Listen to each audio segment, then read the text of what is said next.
अस्सलाम वालेकुम रहमतुल्लाहि व बरकातुहू। अभी जो हमारा सबक है वो इंशाल्लाह ये है कि जो रोज़मर्रा के अल्फाज होते हैं, रोज़मर्रा हम सुबह से शाम तक जो लोगों से मिलते हैं, मिलजुल कर जो बातें होती हैं, मतलब किसी से मिलते हैं, मुलाकात करते हैं, वो जो बातें होती हैं उनमें से सुबह से शाम तक सोना, उठना, जागना और खाना पीना होता है। तो उसमें से मिसाल के तौर पर कुछ ऐसे अल्फाज है जो आपको बताया था कि जीम को या में बदलना या उसको जो है क्या कहते हैं काफ को चे में बदलना। तो मिसाल के तौर पर ये जो सबसे पहला लफ्ज़ है ये है दियाई। ये असल में है दजाज। दजाज है असल में, जो मुर्गी को कहते हैं असल में है दजाज। लेकिन आपको बताया था कि आखिर का जो हरफ है जीम है या जो बीच का जीम है, दोनों जीमों को उन्होंने या से बदल दिया तो ये कहेंगे दियाई। ये यहाँ इमराती जो लहजा है उसमें मुर्गी को दियाई कहेंगे। और उसके साथ जो दूसरा लफ्ज़ है वो है समक। समक भी आप कह सकते हैं, लेकिन यहाँ पे जो ज़्यादा डायलेक्ट में बोले जाने वाली वाला लफ्ज़ जो है वो है समझ। समझ, समक और समझ दोनों कह सकते हैं आप। लेकिन जब आप ज़्यादा डीपली जाएंगे, मतलब बोलचाल में ज़्यादा आपको महारत हासिल होती है जब, तो आप तब जाके समझ बोलते हैं। तो समझ जो है वो मछली को कहते हैं। और चूंकि अरबी में चे नहीं लिखा जाता, अरबी में चे नहीं है, तो वो अरबी में जब लिखेंगे तो समझ लिखेंगे, समझ।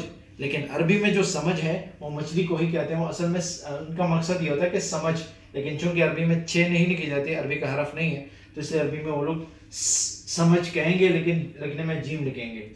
उसके बाद ये तीन जो अल्फाज हैं ये खजूर के लिए इस्तेमाल होते हैं। लेकिन फ़र्क क्या है कि रुतब जो है, रुतब वो खजूर जो बिल्कुल ताज़ा हो। जैसे यहाँ पे जो खजूर मिलते हैं मुत्तहिदा अरब अमारात में, जो जुलाई वगैरह के महीनों में मिलता है, जो गर्मी के मौसम में आता है, वो दो किस्म के होते हैं कि येलो कलर का होता है, जो पीले कलर का खजूर होते हैं, और जो लाल कलर के खजूर होते हैं जो बिल्कुल ताज़ा होते हैं। तो उस वक्त जो है खजूर जो आधा जवान, मतलब जवानी के उसमें होते हैं, तो उसको रुतब कहते हैं। खजूर ना बिल्कुल पुराना हो ना बिल्कुल ज़्यादा जो मतलब कच्चा हो, पके हो रहे हों। और उस वक्त जो उनका मज़ा होता है, जब मज़े जो उसका जो टेस्ट होता है वो बहुत बेहतरीन होता है, जो खासकर इन महीनों में जुलाई अगस्त वगैरह में, तो उसको रुतब कहेंगे। उसके बाद जो खजूर के आम खजूरों को, जितने भी खजूर का जो फल है, जो खजूर होती हैं हमारे पास, पुराने हों या नए हों या जो भी हो, आम तौर पर उनको तमर कहेंगे। तमर का मतलब है खजूर। और नखल जो है खजूर के दरख्त को कहते हैं, जो खजूर का दरख्त है उसको नखल कहेंगे। ये चीज़ें अपने जहन में या मतलब जहन नशीन करनी है, ये आपको आगे जाके काम आएंगी। कुरान में मिसाल के तौर पर अल्लाह ताला ने जब यहाँ मरियम अलैहिस्सलाम का जिक्र किया है, तो वहाँ पे जब उनको बताया अल्लाह ताला ने कि वहुज़्ज़ी इलैकी बिजिज़्इन नख़लति तुसाक़ित अलैकी रुतबन जनिय्या, कि वहाँ उस दरख्त पे जो है, अब ये जो नखल का जो नाम आया वो का मतलब खजूर का जो टहनी है खजूर की, उसको जब आप झाड़ोगी तो वहाँ से जो है ना रुतब जनिया जो है, रुतब जो है वो जवान जो खजूर है जो बिल्कुल ताज़ा हालत में होती है, वो खजूर आपको मिलेंगी। तो ये मैं एक मिसाल दे रहा था। उसके बाद हम आएंगे इस पे नाश्ते को, जो है इनके लहजे में, मुत्तहिदा अरब अमारात में जो लहजा है, इनका जो लहजा है उसमें कहेंगे रियूग। रियूग। अच्छा, जो काफ है ये असल में ये गाफ पढ़ते हैं, आपको बताया था, तो हम कहेंगे रियूग। नाश्ते को रियूग कहेंगे। दोपहर का खाना जो है और या रात का खाना है, दोपहर के खाने को गदा कहते हैं। गदा, गदा, गदा, यतगद्दा, ततगद्दा। यतगद्दा का मतलब वो आदमी खाना खा रहा है, दोपहर का खाना। याद रखें कि दोपहर के खाने को गदा कहते हैं, और रात का जो खाना है उसको आशा कहते हैं। अच्छा, मैंने यहाँ पर दो लफ्ज़ लिखे हैं, एक है आशा और एक है ईशा। आशा जो है वो रात के खाने को कहते हैं, जो रात का जो वक़्त है, शाम का जो वक़्त है उसको आशा कहेंगे। जो रात का अंधेरा होता है उसको जो है कि क्या कहते हैं, सॉरी, जो खाना है उसको आशा कहेंगे, शाम का जो खाना है। लेकिन जो रात का अंधेरा है, जो वक़्त है, उसको ईशा कहेंगे। अगर हम कहेंगे कि ईशा, तो इसका मतलब है कि जो इशा का वक्त होता है, नमाज का वक्त होता है, जो इशा का रात का जो अंधेरा होता है उसको ईशा कहते हैं। और आशा जो है ये बोलचाल में जो इस्तेमाल करते हैं उसमें आशा जो है खाने का जो वक्त है उसको आशा कहते हैं। मतलब दोनों का मकसद रात ही है, आशा और ईशा दोनों रात ही हैं। लेकिन बोलचाल में जो आशा है वो जब रात के खाने का वक्त होता है उसको कहते हैं, और ऐशा जो है नमाज का और जो इबादत का वक्त होता है या सोने का वक्त होता है तो उसको ऐशा कहेंगे। उसके बाद जो है रागिद, रागिद आपको बताया था कि काफ को ये लोग गाफ में बदलते हैं, जीम को या में बदल दिया, काफ को चे में बदल दिया और काफ को गाफ में बदल दिया, तो ये कहेंगे रागिद। रागिद का मतलब है लेटा हुआ या लेटी हुई। रागिद लेटा हुआ मतलब जो आदमी लेटता है, सोता है, लेटते हैं जब, तो उसको रागिद कहेंगे। असल में ये सारे जितने भी अल्फाज हैं ये ओरिजिनल अरबी से लिए गए हैं, ये अपनी तरफ से कोई भी लफ्ज़ नहीं बनाया गया, बल्कि मैं कह रहा हूँ कि लहजे में जो है जीम को या में बदलना, लेकिन असल जो अल्फाज हैं, ओरिजिनल जो अल्फाज हैं वही हैं। रागिद लेटा हुआ या लेटी हुई, तो ये रागिद हो गाफ में बदल दिया, लेटा हुआ लेटी हुई। रागिद या रागिदा दोनों पढ़ सकते हैं, रागिदा मुअन्नस के लिए और रागिद मुज़क्कर के लिए। अच्छा, नाइम सो रहा है, नाइमुन असल में है फुसहा अरबी में जब कहेंगे तो नाइमुन, ये असल में नाइमुन है, नाइम, लेकिन बोलचाल में नाइम कहेंगे, हमजा नहीं बल्कि हमजा की जगह पे हम या लिखेंगे, अलिफ नहीं पढ़ेंगे, या लिखेंगे। तो नाइम या नाइमा, नाइम जो है मुज़क्कर के लिए इस्तेमाल होगा कि सो रहा है, और नाइमा का मतलब मुअन्नस के लिए है कि सो रही है। उसके बाद जो होगा वो साही, साही का मतलब जाग रहा है, जाग रहा है। साहिया जाग रही है, साही से मतलब साही का आप समझते होंगे कि सेहत से लिया गया है, और सहा का मतलब है कि मतलब ठीक हालत में, या इंसान जब नींद से उठता है तो वो भी ठीक हालत में होता है, तो साही या साहिया। नश, ये नश, ये बोलचाल में ज़्यादा ये इस्तेमाल होता है जागने के लिए, कि जाग गया या जाग गई, उठ गया उठ गई, नींद से जब उठते हैं तो उसको नश कहेंगे। असल में ये है नशीत, नशीत से लिया गया है, नशता यनशतो, तो ये उस लफ्ज़ से लिया गया है, लेकिन चूंकि बोलचाल हम बोलचाल की बात कर रहे हैं तो नश, ये नश जाग रहा है, या नश यानी जाग गया, ये नश जाग रहा है। तनश, नशत, तनश ये मुअन्नस के लिए इस्तेमाल होगा कि जाग रही है, मतलब जाग गई या जाग रही है, जाग गई या जाग रही है या जाग गई। तुम कुम अरबी में बोलचाल में गुम, काफ को गाफ में बदल दिया, गुम, गुम का मतलब है उठो। जब आप किसी से कहते हैं ना कि उठो, गुम, बोलचाल में गुम कहते हैं, असल में है कुम। फुसहा में हम कुम कहेंगे, लेकिन बोलचाल में गुम, और गुम के साथ यल्ला भी कह सकते हैं। बोलचाल में हमेशा ज़्यादातर यल्ला बोलते हैं, यल्ला यल्ला यल्ला यल्ला, लेकिन बोलचाल में ज़्यादा यल्ला। जब आप बोलचाल में ज़्यादा माहिर हो जाते हैं तो आप यल्ला की जगह यल्ला, या मतलब चलो या उठो, ये दोनों आप इस्तेमाल कर सकते हैं। ये वो अल्फाज हैं जो रोज़मर्रा इस्तेमाल होते हैं, इनका सीखना बहुत ज़रूरी है। इस पर अपनी ज़बान को जो है ना महारत देना है, और इस पर अपनी ज़बान को चढ़ाना है, अपनी ज़बान को चलाना है, इन अल्फाज पे ये सीखना है। और ये आज का सबक था, अगले सबक में मिलते हैं इंशाल्लाह। अस्सलाम वालेकुम वरहमतुल्लाहि वबरकातुहू। अस्सलाम वालेकुम वरहमतुल्लाहि वबरकातुहू। अभी जो हमारा सबक है, थोड़े से अल्फाज हैं, कुछ अल्फाज हैं, ये ताल्लुक़ रखते हैं सफ़र से, जाते हुए रोड पे जो है गाड़ी जहाज़ वगैरह। सफ़र जो है सफ़र ही है, लेकिन मैं अल्फाज जितने भी लिखे हैं अरबी में लिखे हैं, आज उर्दू ज़्यादा नहीं बोलूँगा, उसके तर्जुमे भी आप लोगों ने खुद निकालने हैं, क्योंकि आपको बहुत से अल्फाज समझाए गए हैं। सफ़र, ये हम अल्फाज लिखे हैं, मैंने अल्फाज लिखे हैं, और ये उनके जुमले हैं, अल्फाज जुमले। तो मैं इन अल्फाज को जुमलों में इस्तेमाल कर रहा हूँ, और जुमलों में कुछ अल्फाज होंगे जो आपको जो है ना उनके मानी खुद ढूंढने हैं। अगर उनमें से कुछ ऐसे मानी होंगे जो आपको नहीं पढ़ाए गए, मैं भी समझा रहा हूँ ऐसे, लेकिन आप कोशिश करेंगे समझने की, खुद उसका तर्जुमा निकालने की खुद कोशिश करें। सफ़र, ठीक है, ये एक जुमला है सफ़र।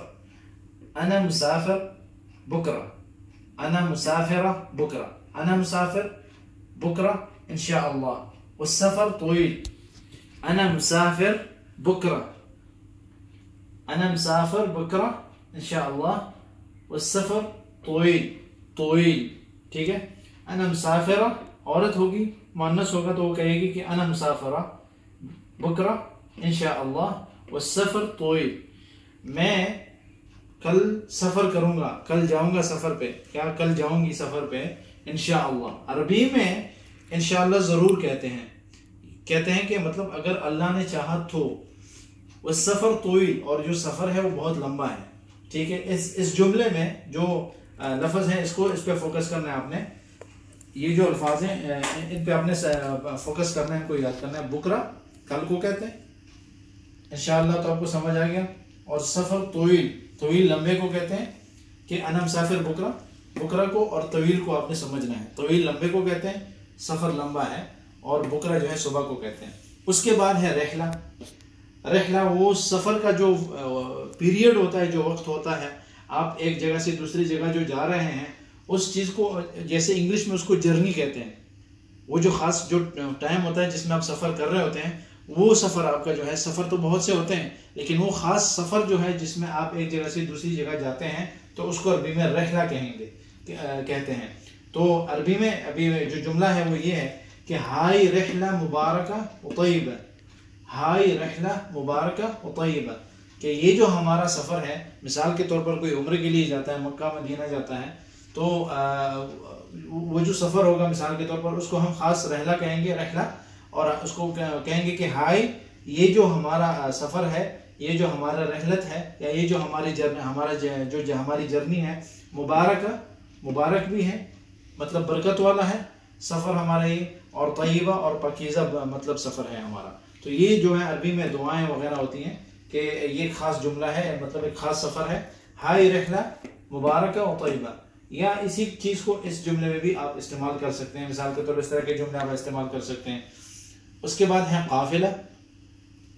आप उम्रे के लिए जाते हैं या कहीं भी जाते हैं, काफिला जो होता है एक लोगों का जो ग्रुप होता है जिसमें बहुत से लोग होते हैं और बहुत सी गाड़ियां मिलके, या मतलब बहुत से लोग मुख्तलिफ जगहों से मिलकर एक ग्रुप की शक्ल में जब कहीं एक जगह से दूसरी जगह जाते हैं, तो उसको अरबी में काफिला कहते हैं।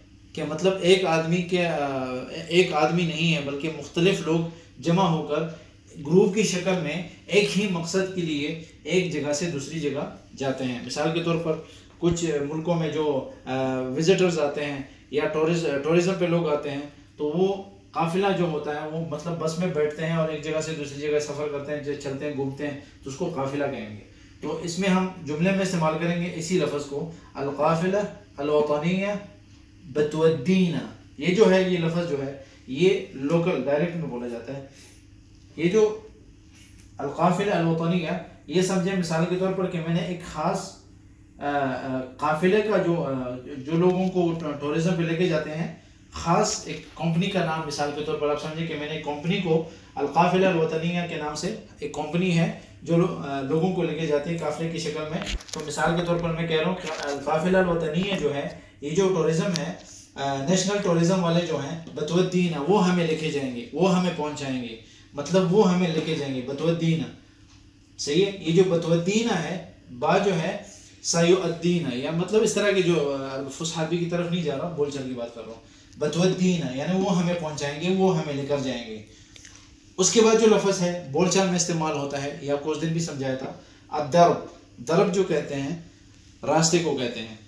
जो रास्ता होता है, रोड होता है, जब मतलब आप मिसाल के तौर पर अबू धाबी से दुबई जाते हैं, तो आप ये नहीं कहेंगे कि मैं रोड में हूँ, तो आप कहेंगे अना फिद दर्ब, अना फिद दर्ब। दर्ब जो है वो रोड को कहते हैं, रास्ते को कहते हैं। इस तरह के जो अल्फाज हैं, खासकर मैंने माहिद अर्रमसा जो है उनसे कुछ अल्फाज हमने लिए हैं। तो माहिद अर्रमसा भी इस तरह के अल्फाज बहुत ज़्यादा वो इन चीज़ों को समझाते हैं, और ये बहुत बेहतरीन तरीके से वो लोग भी इस चीज़ को वो कर रहे हैं कि लोगों को समझा रहे हैं अपनी इंग्लिश ज़बान में।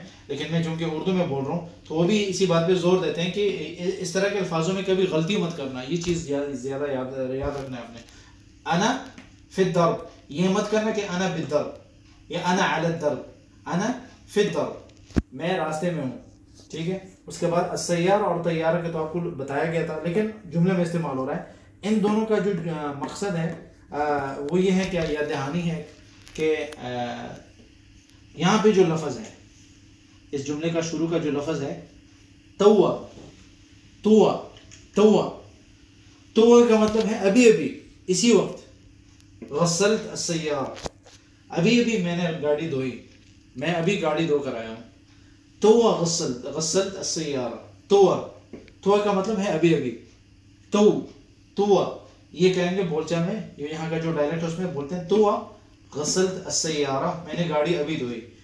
तैयारा जो है जहाज को हम इसमें इस्तेमाल कर रहे हैं, तो तैयारा वसलत, अब तैयारा वसलत या तैयार वसलत हम दोनों कह सकते हैं। अब तैयारा वसलत, जहाज पहुंच गया। वसलत का मतलब है मुअन्नस के लिए इस्तेमाल, क्योंकि जहाज जो है अब तैयार अरबी में जो है मुअन्नस है, तो इसलिए पहुंचना, उसका पहुंचना भी मुअन्नस ही होगा उसका। इसी सिरे पे हम लिखेंगे उसको कि तैयार वसलत या अस्सय्यारा वसलत या अलकाफिला वसलत या अलकाफिला या मतलब अस्सय्यारा या तैयारा, या जो भी मुअन्नस के साथ जो चीज़ें मतलब जो गाड़ी है, जहाज़ है, जो भी मुअन्नस की सिरे पे आता हो तो वसलत कहेंगे। लेकिन अगर कोई मुज़क्कर चीज़ है, जैसे मिसाल के तौर पर अलखैल, खैल कहते हैं घोड़े को, अलखैल, ठीक है। मिसाल के तौर पर अलखैल वसल, मतलब ये खैल जो है फुसहा में बोलते हैं, और अगर हम बोलचाल में बोलते हैं तो अल्फरस, अल्फरस वसल, फरस भी कहते हैं। फरस जो है वो भी घोड़े को कहते हैं। तो इन अल्फाज पर इंशाल्लाह बाद में बात होगी, लेकिन अभी आपका बताने का मकसद ये था कि ये जो सफ़र के साथ चीज़ें होती हैं, रास्ते का और काफ़िले को और रहलत और ये जो चीज़ें हैं, ये थोड़ा जहन नशीन करना है, अपने जहन में इस चीज़ को बिठाना है। ये था हमारा सबक। आगे सबक के साथ मिलते हैं इंशाल्लाह अगले वीडियो में, और अस्सलामु अलैकुम व रहमतुल्लाहि व बरकातुहू।